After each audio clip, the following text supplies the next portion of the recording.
Welcome to the second Re-CHARGING Reform Judaism Conference.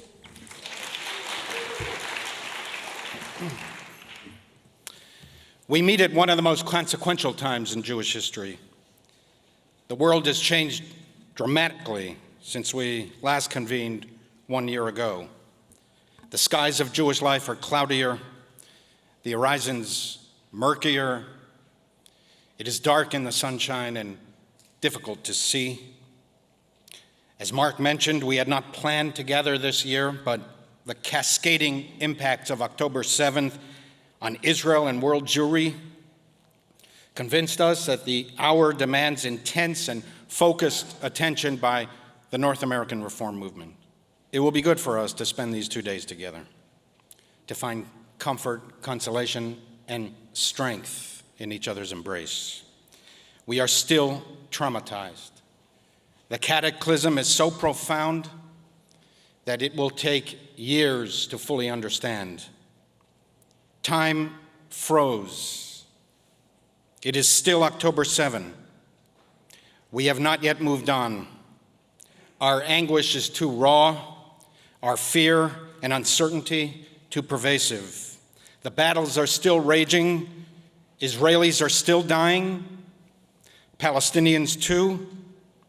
Some, as we saw this week, in the saddest and most tragic manner. There are still 120 or so hostages held in Gaza dungeons, alive or dead. Tens of thousands of Israelis are still refugees in their own national home. Formal commissions of investigation have not yet been established. Responsibility for the catastrophes of October 7 has not been examined, assigned, or assumed. The political reckoning is sure to come. Before us are years of recovery. This is an existential moment, not only for Israel, but for us in North America. We are in the midst of a great ideological struggle, the outcome of which will determine whether liberal Judaism will thrive in the diaspora or will fracture and shatter into 1,000 pieces. The question before us is the same one that splintered the Reform movement a century ago and almost broke us. Are we truly committed to Jewish peoplehood? If so, what are our obligations and commitments? Are we truly committed to the Zionist idea and the state of Israel? If so, what are our obligations?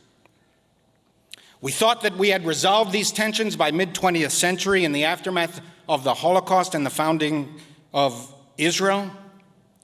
We didn't. October 7 revealed to us that our central values, principles we have stated and restated for decades, are under intense pressure from within and without. From without, the West is increasingly hostile to Jewish identity. It is not only Israel. Judaism itself is under withering ideological assault. And hence, the Jewish state is the focus and the target of this hostility. It was inevitable that the rise and spread of identity politics would place the Jew on the wrong side of virtue. Some of us have been warning for years that the abandonment of Western liberal values is always bad for Jews. When we forsake Martin Luther King's understanding of liberalism, to judge people not by the color of their skin, but by the content of their character, when we elevate feelings over facts, bias over evidence, group entitlement over individual merit, cancellation over debate, when we dismiss liberal values as rooted in white privilege, oppression, colonialism, and racism, we have betrayed liberalism and undermined the very foundations that made the West dominant and Western Jews secure.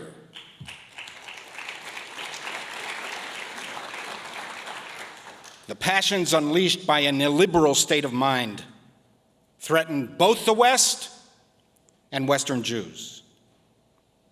History teaches that once Jew hatred becomes normative, it portends social decay. From within, while most American Jews are committed to Israel and consider the Jewish state an important component of their own Jewish identity, the younger the generation, the greater the opposition, not only to the specific policies of the Israeli government, but to the very existence of this or any Jewish state. Hard questions confront us. Challenge is made more difficult by the presence of extremist elements in the Israeli government that are outside the mainstream of normative Jewish and Zionist values and are an embarrassment to most of the world's Jews.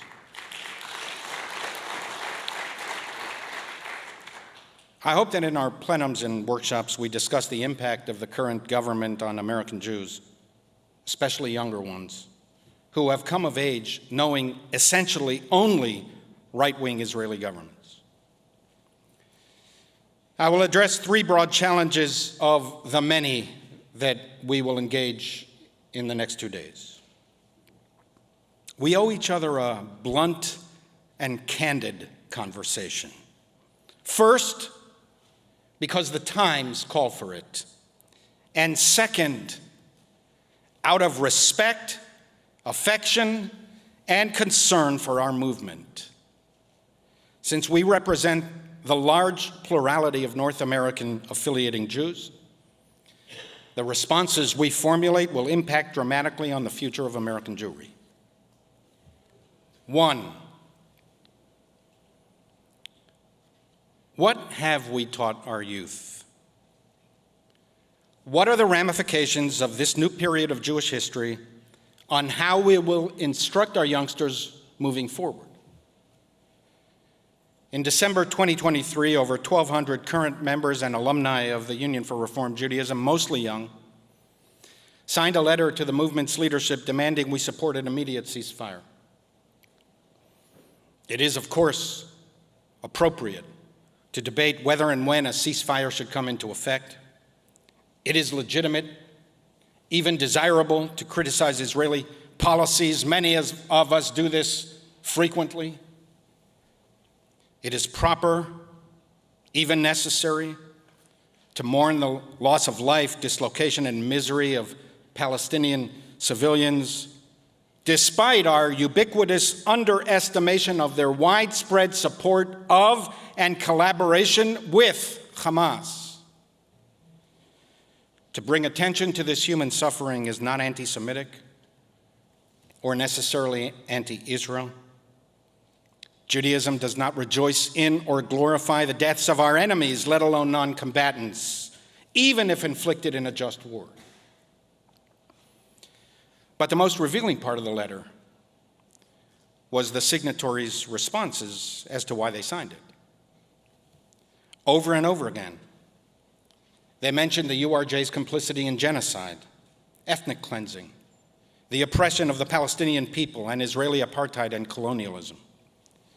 They expressed no doubts, no complexities, and no qualms. The righteousness of their position was self-evident to them, as was the moral culpability of anyone who disagrees. They accused the Reform movement of violating the principle of tikkun olam, repair of the world, that we, the rabbis and educators and cantors, supposedly taught them in our synagogues, schools, youth groups, and camps. They expressed no Jewish warmth, nary a word of sympathy for Israelis, or compassion for the murdered, brutalized, sexually assaulted, and kidnapped of our own people. There was no gratitude or grief for Israeli soldiers their age who laid down their lives protecting the people of Israel. It is as if all Jewish solidarity, empathy, responsibility, and mutuality were stripped from these young Jews, and according to them, It was we, Reformed clergy and educators, who taught them these values. We thought that we were sensitizing young Jews to the Jewish obligation of social repair. Letaken olam b'malchut Shaddai. We thought we were conveying the principle of Jewish universalism. V'nivrechu v'cha kol mishpachot ha'adama, and all the families of the earth shall bless themselves through you. We thought we were teaching Gmilut Chasadim, acts of loving kindness. We thought we were instilling our yearnings for peace and justice and righteousness and truth. Shalom, tzedek, mishpat, emet. We thought we were emphasizing the equal dignity of all human beings, each created b'tselem Elohim, in the image of God. But for many of our youngsters, the Jewish spirit was dribbling away while we thought we were passing it on. Had we known that 5 years, 10 years after B'nai Mitzvah, some of our own graduates would be leading anti-Zionist campus protests in the name of the very Jewish values they said they learned from us. Now, looking back, would we have changed anything in our curricula and other identity-building efforts? Did we intend for our young people to lead anti-Zionist Passover Seders at university encampments in so-called liberated zones, liberated from Zionists? Had we known, would we have focused more on Ahavat Yisrael, love, commitment, and responsibility for the Jewish people, the place where everything Jewish starts, and without which nothing Jewish can be fully understood? Sadly, I think that many of the anti-Zionist Gen Z Jews are lost to us, at least for the foreseeable future. I say this with great pain, and I hope I'm mistaken. Personally, I welcome any Jew, whatever are their views, to come and speak with me. I would love for a young activist to sit me down and tell me all the reasons they think I'm wrong and to give me an opportunity to respond. I do not cancel any Jew. We welcome all Jews for membership here in this synagogue. No one inquires about their beliefs or practices. But I fear that many of the anti-Zionist Gen Zs will not return in the coming years. Part of their critique is against the Jewish establishment, especially synagogues and rabbis, who they feel are collaborating with immorality. But whether or not they return to us in the short or long term, it is not too late for the generations to come. Do we have a plan for them? Does the current crisis change our assumptions in any way? How do we want young Jews to turn out in 5, 10, 20 years? Anti-Zionist congregants and leaders of Reform synagogues? Or proud Jews who, in the true liberal spirit, have strong and diverse opinions about everything, including Israel, but who are committed to the Jewish people and to the Jewish state? We can forge a new path. We have much to work with. Along with the alienation of what is still a small part of the Jewish community, we are also seeing a strong resurgence of Jewish interest, affiliation, and identification. And within Gen Z, we have some of the most charismatic, dynamic, brilliant young Jews. Crises often bring forth attributes we never knew we had. History creates great people and great leaders. We have some awe-inspiring young Jews. We will meet several of them today and tomorrow. So poised, so articulate, so courageous, compelling, and captivating that one wonders who produced such people and how. Why did we not pay enough attention to them before? In their hands lay the future of American Jewish life. What did they receive that others did not? That is the question before us at the dawn of this new Jewish age. How are our schools, camps, and youth groups going to change? What Jewish values will we be emphasizing moving forward? 2, speaking of the next generation of Jewish leaders, are we comfortable with the ordination of anti-Zionist Reformed clergy? Of course, we must define what we mean by Zionism. And personally, I believe we should construct the biggest, most open tent we can. We're pluralists. We cannot sustain a large, diverse movement without ensuring expansive space for differing views, opinions, beliefs, and values. But principles require parameters. Beliefs require boundaries. Otherwise, we believe nothing. If we are a Zionist movement, especially at a time when Zionism is under such pressure from within and without, is it conceivable that we would be ordaining anti-Zionists to lead our congregations in the future?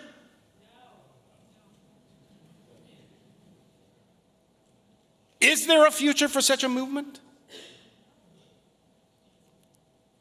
What are the prospects for a community of Jews that distances itself ideologically and practically from the vast majority of the world's Jews?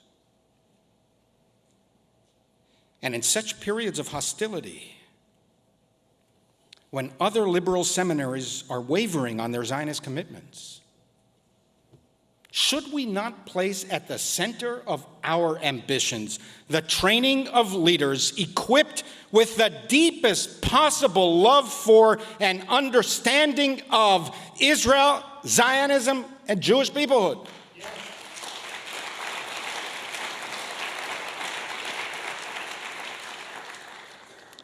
I'm not opposed to anti-Zionist Jews receiving support from anti-Zionist clergy and educators. If a community wishes to hire such leaders, bless them. But why our movement? Let us leave that to other seminaries. Let us stand for the principles we stated and restated since the mid-20th century. We are a Zionist movement. We are committed to the centrality of Jewish peoplehood. We are theologically, philosophically, and practically devoted to the Jewish state, not uncritically, but unconditionally.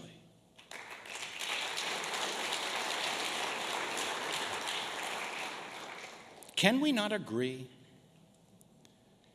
that among the central aims and purposes of our seminary is the ordination of clergy dedicated to these principles? Yes. Those who are antagonistic to our values are, of course, entitled to their views. But aren't we also entitled to set the parameters of our beliefs for our movement? If we can agree on these basics, we can debate the best methods to achieve our objectives. If we cannot agree on the fundamental principles, I fear for the well-being of North American Jewry. Those who abandon Jewish peoplehood, whether by word, by deed, or neglect, those who turn their backs on Israel, the most eloquent expression of Jewish peoplehood in our times, will be as leaves falling from the tree of Jewish life. For what are the prospects of the continuity of the people if the people is not committed to its own distinctive continuity and does not even agree philosophically that it is a legitimate objective and a social good? Is it possible to sustain the Jewish people without being committed to the Jewish people? Can Judaism exist without Jews? 3, what should be our response when the social justice movements we have been part of and helped found, fund, and lead clash with core Jewish values? How should we respond when the price of admission to groups addressing climate change, female empowerment, racial disparity, minority rights, poverty, interfaith relations, when their policy is for Jews to check their Zionism at the door, discarding our own identity and abandoning our own people? How should we respond to the passionate loathing and seething hatreds of Israel from some of our partners? Should we continue working with them for the greater good? Should we succumb to their demands? Should we leave and try and find other partners? Have we asked our partners the most basic questions? What business do progressives have supporting those who oppress women, gays, minorities, and Christians?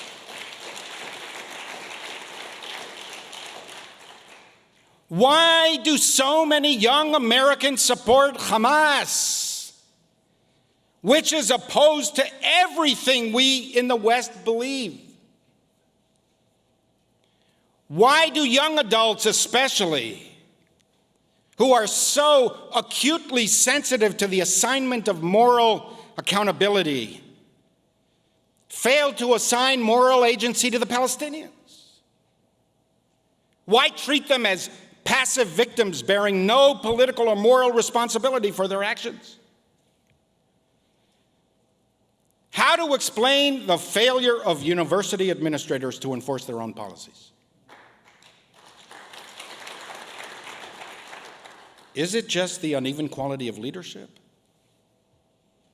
Or does the willingness to tolerate anti-Jewish and anti-Israel environments on their campuses in violation of their own codes of behavior? Is it a window into the mindset of administrators, DEI functionaries, and faculty members? Was the refusal of so many universities to issue any moral guidance on Hamas's brutality simply a localized failure of leadership on the part of individual presidents and administrations? Or does it point to deeper failings of higher education? Why couldn't they find the simple human compassion to identify with Israeli victims, let alone condemn the perpetrators even before Israel responded militarily?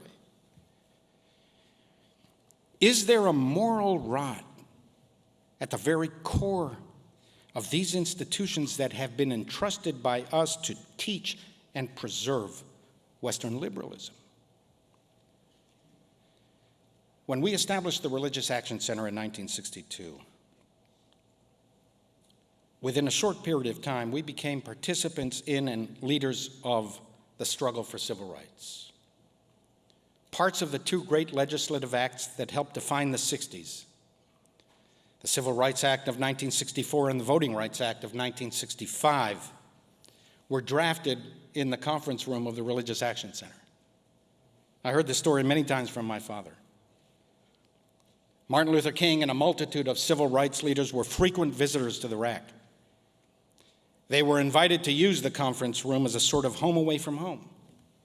They set up offices in the heart of Reform Judaism whenever they were in Washington.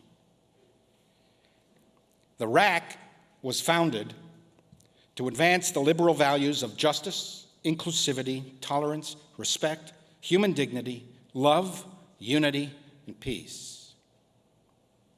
It sought to make our movement actors rather than mere observers in the great civil rights struggles of our times. Its founding vision included this statement: shall we continue to debate a guide for ritual observance without at the same time debating guides for moral behavior? Shall our congregations devote their energies to increasing membership dues and not to increasing concern for world peace? Shall we, who bitterly resented the silence of most of the churches of Nazi Germany, ourselves remain silent in the face of injustice and inequity in our society? And along with that universal vision, the Religious Action Center also clarified that Jewish universalism is grounded in Jewish particularism. We Jews have earned the right to define ourselves, the RAC proclaimed. We define ourselves as a people. The Jewish people has in turn created a Jewish state. The state is our symbol of hope, especially after the Six-Day War. The RAC became our most vocal and insistent advocate for Zionism in the social justice community, at a time when, especially after the Six-Day War, our partners abandoned Israel. Because like today, they thought that Jewish particularism is backward, unbecoming, unchristian of us, and that Zionism was too ethnic and parochial for modern liberal Jews. Zionism is social justice, the RAC responded. Tzedek, tzedek tirdof. Justice, justice shall you pursue, and everybody forgets the second part of the verse. Leman tichyeh, v'yarashta et haaretz asher Adonai Elohecha noten lach. Justice, justice shall you pursue so that you may live and inherit the land that God has granted you. From the beginning, the RAC insisted that Judaism's universal aspirations emerged from and are a result of Jewish particularism, a function of Jewish peoplehood, not its negation. For us Jews, wrote Abraham Joshua Heschel, there can be no fellowship with God without the fellowship with the people Israel. Abandoning Israel, we desert God. Will we allow others to lecture us about Jewish values? They think that it's their place to teach us what we don't know about Judaism? How should we respond to the very people who react so forcefully to anyone who is not part of their minority group, voicing opinions about the lived experiences of such minorities, but who allow themselves to define for Jews what constitutes good Judaism and bad Judaism, good Jews and bad Jews, or as Congresswoman Omar said, pro-genocide and anti-genocide Jews? Jews get to define Judaism. Others get to decide whether they accept us as we see ourselves. In this week's Torah portion, we read, Im bechukotai telechu ve'et mitzvotai tishmoru. If you walk in my ways and safeguard my commandments, va'eshbor motot ulchem ve'olech etchem komemiyut. I will break the bars of your yoke and lead you to komemiyut. That word, komemiyut, it's one of my favorite Hebrew words. Whenever I read it or hear it, strong emotions flow through me. It's impossible to fully translate. First, because it's mentioned only once in the Bible in our parsha of the week. And second, any translation will inevitably miss its full meaning. Komemiyut implies upright, proud, having dignity. In the context of the verse in Leviticus, it implies possessing the attributes of those freed from oppression and slavery. Now think of the imagery. I will break the bars of your yoke. That is, those heavy planks placed on beasts of burden that bend them to our will. Once removed from the slave, the effect is to release the human being, previously bent over in submission, to stand upright, proud, and with a sense of self-esteem. Mentioned in the context of national liberation, Komemiyut implies the restoration of collective Jewish dignity through liberation and self-determination. The verse from this week's Parsha is the source of one of our most moving daily prayers. V'ahavienu l'shalom me'arba kanfot ha'aretz v'tolichenu komemiyut le'artzenu. Bring us home in peace, O God, from the four corners of the earth. V'tolichenu komemiyut. And guide us. Be by our side as we walk upright, free, with dignity to our land. We are blessed to live in this era of the liberation of the Jews.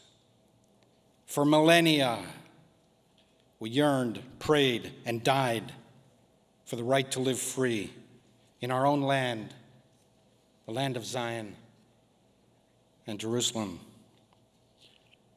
Freedom is hard, especially for a people deprived of sovereignty for 2,000 years. We have learned that exercising Jewish power is fraught with ethical and moral dilemmas. But Jewish history has proven conclusively that it is better for Jews to have the power to defend ourselves while struggling with its moral use than to be powerless and at the mercy of the dark lords.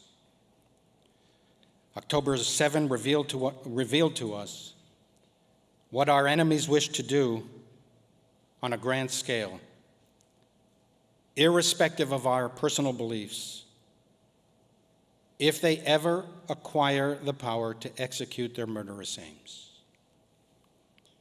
Had even the most fervent American peace activists found themselves in one of those border communities on that awful day, they too would have been slaughtered in their beds, brutalized and sexually assaulted in the fields, or viciously taken hostage. No one would have asked their views. For the first time in 2 millennia, we are free. God has broken the bar of our yoke and granted us komemiyut, national dignity.